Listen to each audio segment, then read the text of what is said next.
Good day, fellow Jersey Nerds, and welcome to episode 94 of the Jersey Nerds podcast. I'm your host, Ryan, and today on the Nerdcast, we're going to be talking about the 2020 NHL Winter Classic logos for both the Dallas Stars and the Nashville Predators, and we're also going to have Throwback Throwdown on this episode. Before we get into everything that we're going to talk about, namely those Winter Classic logos, which are always one of the hot topics of the year, just wanted to go over a few things now that the NHL season has started. Thank goodness. I find now that we're done the preseason, I always find the preseason is kind of in two stages. That first week where there's excitement that hockey's back and it's okay that your team is playing the AHL version of another team on a Tuesday night. You're just excited that hockey's back. But then that first week goes by, and after it's done, we're arguing, or, radio talk show hosts are arguing about who's going to play left wing on the third line. And in the long run, as long as you get a cheap option to play left wing on the third line who can contribute 10 to 20 goals, maybe more, you're going to be okay. So it really doesn't matter. So that second week is more just like, let's get through this. This is tiring. And I think I think a lot of teams have recognized this. I believe there's an NHL rule that says you have to play a minimum of 6 preseason games. And my team, the Maple Leafs, have been playing 8 to 9 preseason games. I think a few years ago they even had up to 10. I may be wrong on that, but they play a ton of preseason games because it means a lot of money for them. But for next season, 2020, 2021, they will be going down to 6 preseason games, which is appropriate for any team, I would say, not just a market like Toronto. So that'll be cool. So good to have the preseason done. We're in full swing now in the NHL season. So I wanted to go over a few things, starting with the Pittsburgh Penguins, who are the big newsmakers, I would say, after the first week, and that's mainly due to the long-term injury to Evgeny Malkin. Of course, the team's being a little tight-lipped on exactly what the problem is, as is the case these days. But I didn't have faith in them to make the playoffs in the first place. And when you lose one of your top centers, let's face it, Malkin is a number one center. He just happens to play on the Pittsburgh Penguins. When you lose a player of that caliber for a long time, you cannot replace it. You ask everybody to do it by committee, but in the long run, that's not sustainable. That's not going to happen. And I just don't see the forward depth of the Penguins being enough. In fact, I think a lot of people, including myself, would view them as a team on the decline. And this injury might just accelerate that. So this one for me kind of dashes the hopes of the Penguins making the playoffs this season. This will kind of be, I don't know if it's the beginning of the end or if it's part of the end, but the end is coming for this Penguins group. And hopefully if it is, Rutherford's the type of GM who I think can turn it around quickly. Kind of like what the Rangers are doing. I think the Rangers are kind of a bubble team to make the playoffs. I'm going to throw out my predictions in a little bit here, and they're just, first week predictions, and I'm sure we'll come back to them at the end of the season and see how wrong I am, but it's just what I'm thinking today. But I like the Rangers. I think they're a bubble team, and I believe that if this is the end for the Penguins, Rutherford's the type of GM who can turn it around quickly. Another team who's just in a little bit of peril just because of all the changeover is the Winnipeg Jets, and it seems they've gone from this potential powerhouse to this shell of itself. Now, that's not entirely fair because they still have their high-scoring forward group. They remind me a little bit of the Toronto Maple Leafs because they have that great forward group, but then the defense is just not there anymore. Myers is gone. You might as well count Bufflin as a retired at this point. That's what it seems like, without any information on the subject except for what you hear on the radio or read online. I would say at this point that guy's retired. Currently, as we record this, Josh Morrissey is injured. Like I mentioned, Tyler Myers left via free agency. Jakob Trouba was traded. It's just a shell of itself. And if you go down the list of names of defensemen on their depth chart, again, there's another team that I don't see making the playoffs this year. And they went from a powerhouse to now, I don't think they're going to make the playoffs this year. So that's certainly something else to be watching for this season, and where the Jets will finish. Can their forward group maintain for them? Will they go out and try and find another defensive piece? Can they even risk that if they don't know if Bufflin's coming back or not? But he could all of a sudden decide end of November, yep, I'm coming back. And the Jets would have to have cap space to do that. So that's certainly a situation to watch. But if I'm going to have to predict it, I'm saying he's not coming back. He's done. The third thing I wanted to get to was the Global Series in the Czech Republic.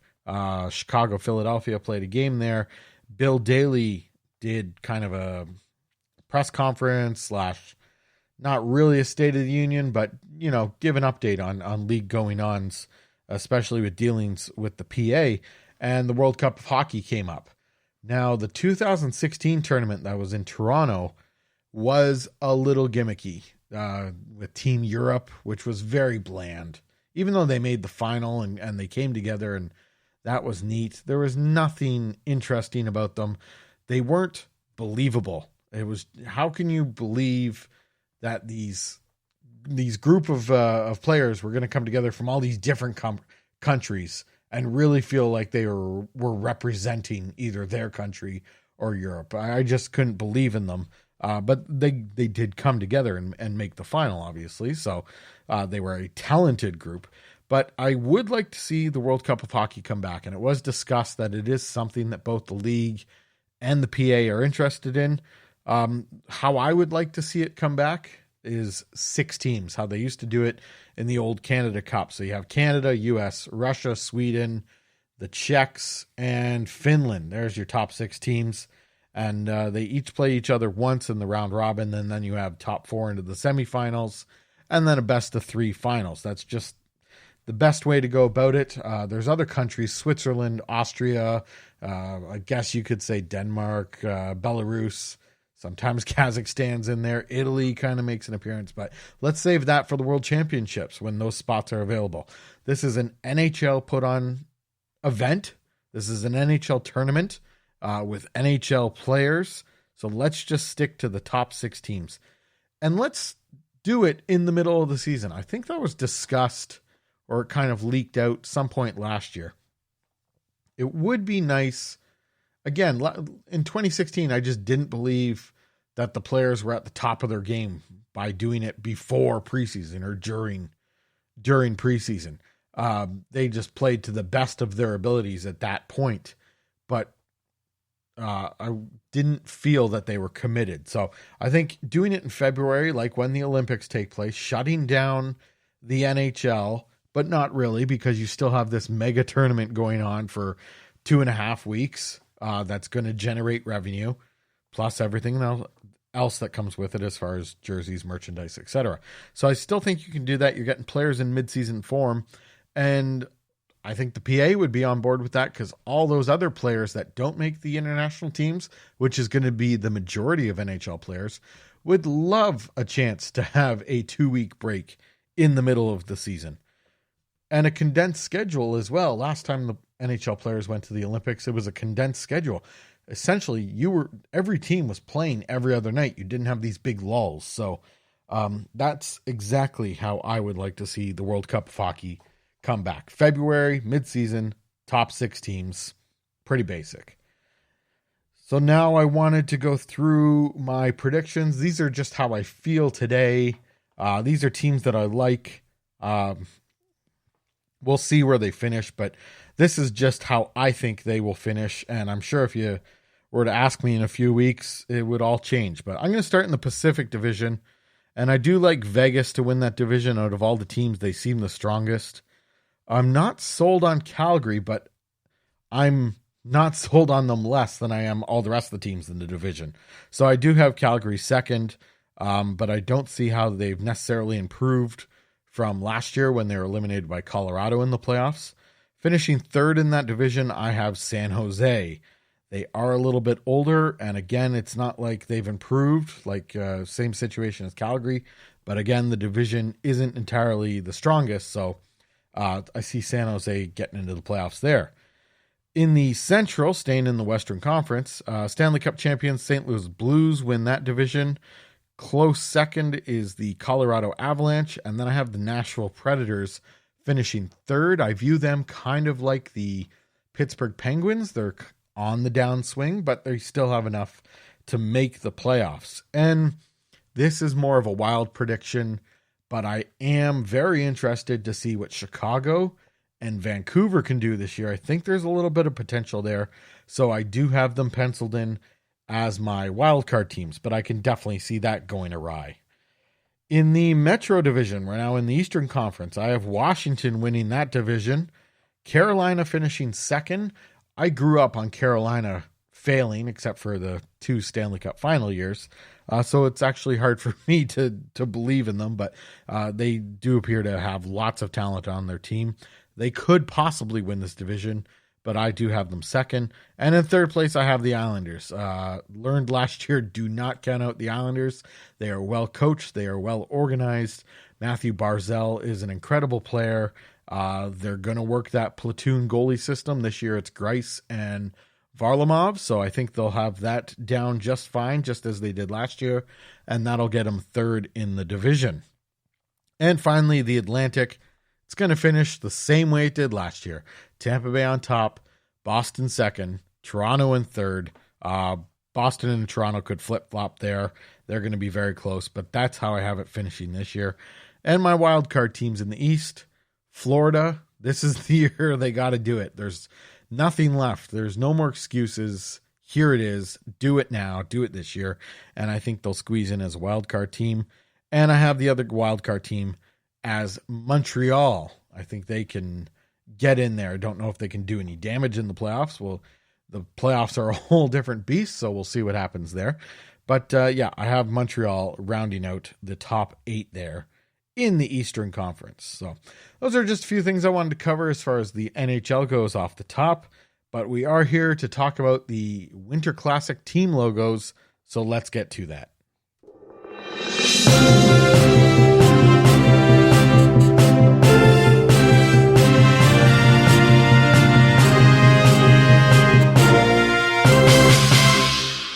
Winter Classic team logos. Of course, it's going to be held at the Cotton Bowl between the Nashville Predators and the hosting Dallas Stars.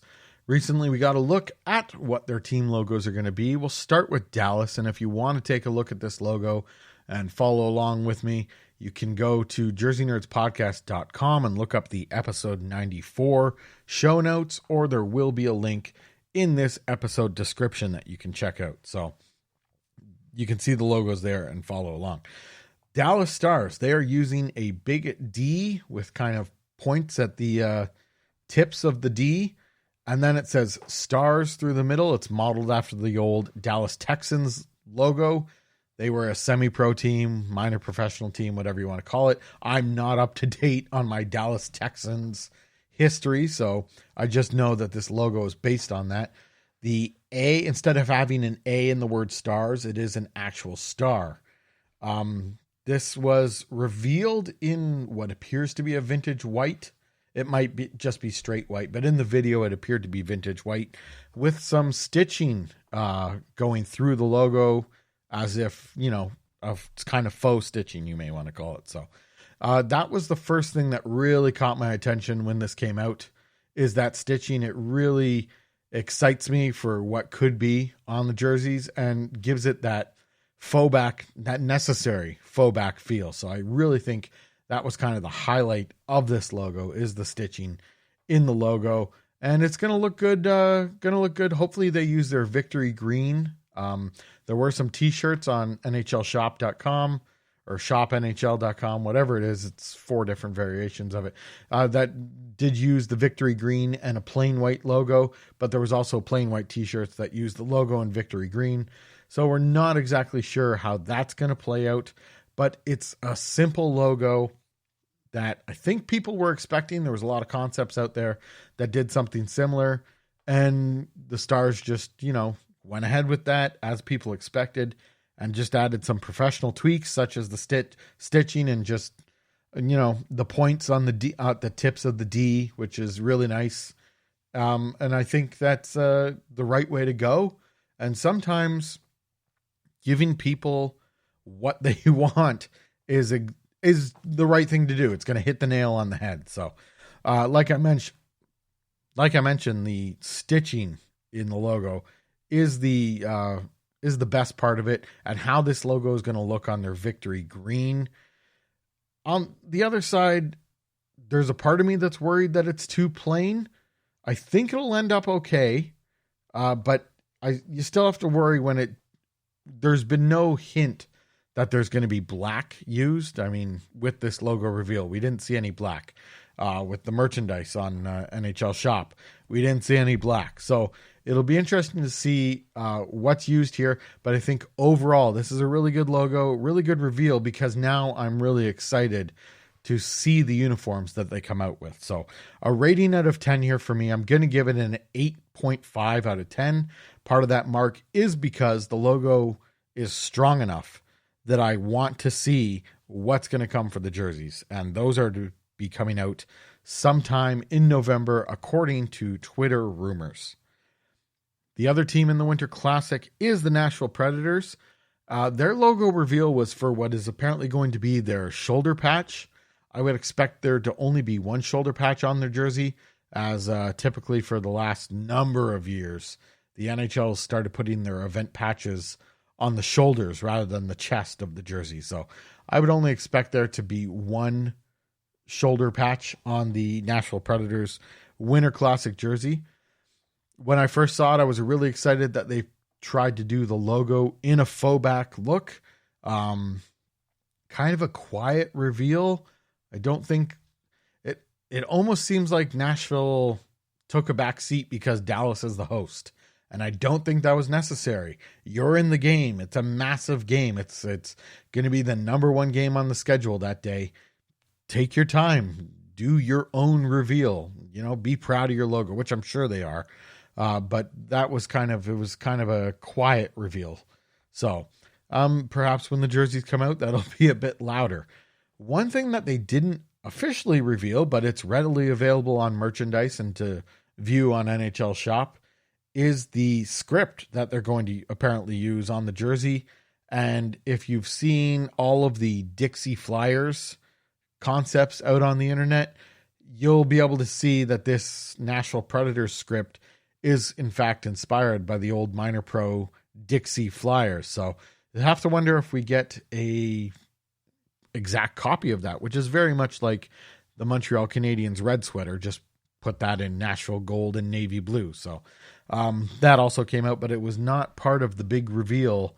It was mainly focused on the shoulder patch. So speaking of that shoulder patch, I do like the direction that they went in with the whole faux back look, but I only feel like the left side of the logo really accomplishes that. The face, the eyes, the whiskers, the mouth just kind of has almost too much detail in this saber-toothed tiger logo. It makes it look too modern. It doesn't look like it belonged in the 20s or 30s or 40s, whatever they were going for here. The one half of it looks like it does, but then that gets offset by the little bit more modern front. And the modern front looks like a period of coming out of the 20s and 30s when they had a little more artistic ability with creating logos and patches. It looks like it's kind of stuck in that era, and it doesn't look retro or faux back enough. So I like the idea here, but the execution, maybe just, there's a little too much there. I maybe back up the details a little bit, and I think this would have been a little better. But from what we've seen, from the color of the shirts that the logo was presented on, the color of the logo itself, and the script that was displayed, I would say it's safe to assume that the Nashville Predators will be wearing Dixie Flyers jerseys. Hopefully there's something a little bit different there, because I don't get a real spark of happiness, I guess you could say, when I see those jerseys. Because again, it's just a gold and navy Montreal Canadiens jersey. But we'll see what they come up with. Hopefully there's a few details they can add in there that really kind of make it their own, make it newish and unique, and something that will be really interesting. So as I mentioned, the Twitter rumors say that the jersey will be coming out in November. So based on that, I would think that it would be a Black Friday type of reveal. Definitely something available for that. So something to look out for there from the Nashville Predators and the Dallas Stars. It certainly will be an interesting game. It's always great to see what the stadium looks like for the Winter Classic, and of course what the jersey matchup looks like. I don't believe there's been any announcement yet as to when the jerseys may be worn indoors, but that definitely has happened in past years. So, and it'd also be interesting to see if we get a green versus yellow matchup. That'd be really colorful and really great to see. And it would kind of fit this non-traditional, I don't like saying that for this, but this non-traditional hockey market matchup for the Winter Classic, which is all about tradition. So it would be cool to see a green versus yellow matchup. But that has only happened once in the Winter Classic, a color-on-color matchup in 2014, Toronto-Detroit. So it'll be interesting to see if we actually do get that. We're going to come right back with Throwback Throwdown. The Jersey Nerds podcast is brought to you in part by Sears. Sears is like going to appliance heaven. Everywhere I turn, I find something new that I need for my home. Dishwashers, refrigerators, stoves, and more. All at a price I know I can afford from a name I know I can trust for years to come. And be on the lookout for the Sears Wish Book, arriving at your doorstep this holiday season. Sears, it's where America shops.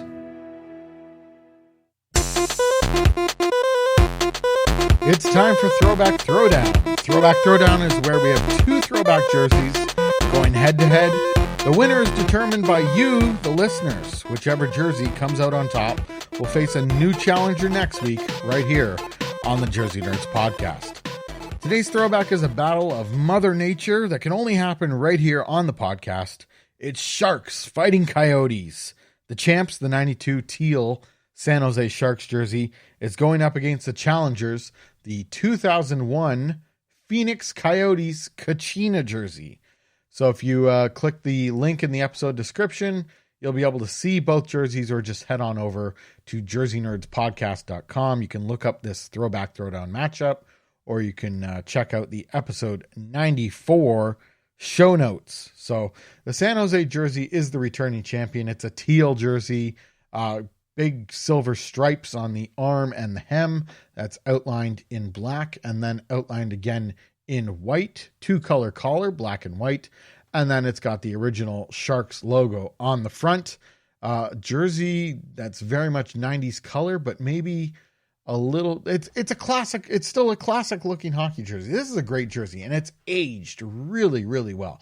Really, really well. So, and that's been shown by its 3 wins so far in Throwback Throwdown. The Kachina jersey by the Phoenix Coyotes from 2001 here. This one's hard to explain, but I'm sure you know what I'm talking about. Black jersey with the Kachina pattern on the hem and angled on the arms, outlined in, I guess you could say, forest green. And then on the cuffs and the hem, it's kind of a maroon or an avalanche red, I guess you could call it. Maybe a cardinal, something like that. I'm sure Phoenix has its own name. The Kachina pattern also appears on the collar, which is really, really neat. And then the shoulder yokes are pointed shoulder yokes. They're not your traditional rounded shoulder yokes. They're definitely not a square shoulder yoke. They are a pointed shoulder yoke. They're in the forest green as well and outlined in the cardinal color. So these two jerseys went head to head. We asked you, the listeners, to vote. And the winner, with 59% of the votes against 41% of the votes, is the champion. The San Jose Sharks 92 teal jersey wins its 4th Throwback Throwdown and will be back next week to take on a new challenger. This jersey seems destined now for our Throwback Throwdown Hall of Fame, which occurs after 5 straight wins. Pardon me, I miscounted. I thought this was its 4th win. This is its 3rd win, but still 2 more wins, and it joins the Hartford Whalers 84 green jersey in our Throwback Throwdown Hall of Fame. So for next week, I'm going to have to come up with a new challenger. So keep an eye out on Twitter. Our handle is at Jersey Nerds Pod on Twitter, or you can check us out on jerseynerdspodcast.com. And this is as the weekend approaches, and you'll see the vote for a new Throwback Throwdown come up. So we'll have this 92 San Jose Sharks teal jersey going up against a new challenger next week. And it'll be up to you guys, the listeners, to determine the winner. Going to have to come up with a really, really tough opponent for next week. The last two battles for the San Jose Sharks jersey are going to have to be extra tough. Earn it to get into the Hall of Fame. I did want to announce, I've been talking for a while about bringing back the mailbag, whether or not it was in a voicemail form or whatever. We're going to do an email form. So we're going to bring back the mailbag. If you have a question about my opinion on a jersey, or if you want my opinion on whatever's going on in the NHL, a question you want to ask, just in general, or if you have a comment about the podcast or a comment about anything that's going on, maybe your team sucks or maybe they're doing really well and you just want people to hear your opinion, this will all be part of the mailbag. Let's not limit it to hockey too. You got a question about life, love, money. It's all fair game. Send them in. jerseynerdspodcast@gmail.com for the mailbag. That's email jerseynerdspodcast@gmail.com. That is what we have for you this week on the Jersey Nerds podcast. So be sure to subscribe to our podcast, leave us a like or a rating. Doing that helps us get noticed and helps more people find the podcast and listen to the podcast. And as we grow the podcast, it gives us a better ability to make it better for you. So as I mentioned, you can also find us on Twitter at Jersey Nerds Pod. Email us your comments anytime, or email us for the mailbag, jerseynerdspodcast@gmail.com. And as I've been mentioning for the whole episode, you can go to our website, jerseynerdspodcast.com. Thank you to all you Jersey Nerds for listening. Goodbye, everybody.